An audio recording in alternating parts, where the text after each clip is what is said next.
What are your expectations for Sunday when you get before your congregation? What are they? Mine, I've already told you, are simple. Psalm 22, verse 3, God is enthroned on the praises of his people. And I know whether there are just a few of us or a few hundred of us, God has chosen to be there in the midst of us. I was leading worship at this conference. It was like a seminar at Regent University at CBN, and there were about 20 people in this master's class. We were teaching on worship, and on the Tuesday night they opened up this little theater that seated about 200 people for a time of worship with Don Moen. So I got out there and walked out, and there were about 10 people in the auditorium that seated 200. So it was like, wow. So I had a couple of choices here.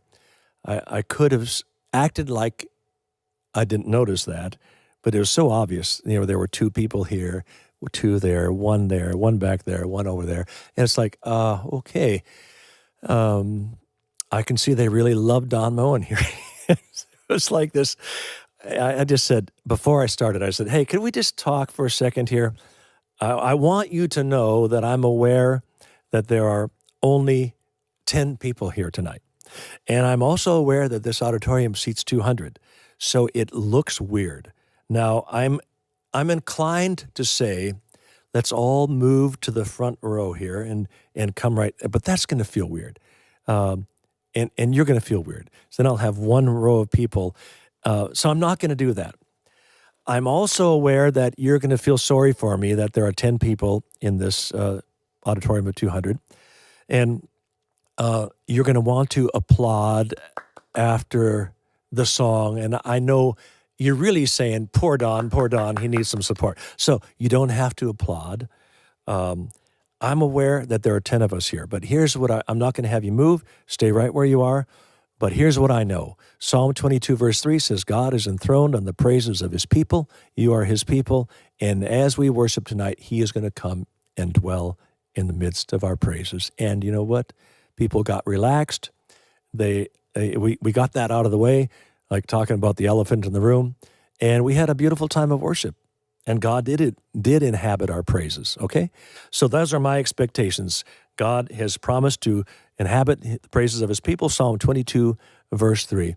What are God's expectations? How about that? I think God's expectations are every time we come together, he wants to speak to his people. He wants to heal. He wants to save. He wants to deliver. He wants to provide for every need. This is the nature of God. And you need to understand when you come together in worship with a congregation, you're trying to create an atmosphere that welcomes the presence of God and gives place to his marvelous works. That's what we're trying to do. Just create that moment. And it might be 10 seconds. It might be 20 or 30 seconds in the middle of a 20-minute service. But just that moment for people to touch God's presence, that's when you need to get out of the way as a worship leader.